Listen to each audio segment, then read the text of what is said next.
Patay ang duha ka aktibong miyembro sa Philippine Navy human malumos samtang nagpaygayon og leisure diving sa kadagatan sa Maitum, Sarangani.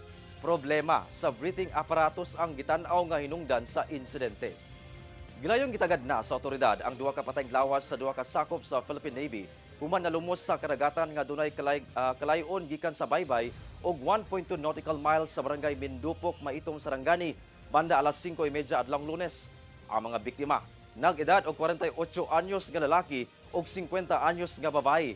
Pulos kini aktibong miyembro sa Philippine Navy nga taga Sangley Point, Cavite City. Matod sa Maitum Municipal Police, nagpaygayon og leisure diving sa mong lugar kauban ang lain pa mga diver ang mga biktima. Apan napalgan nga nalang kini nga naglutaw.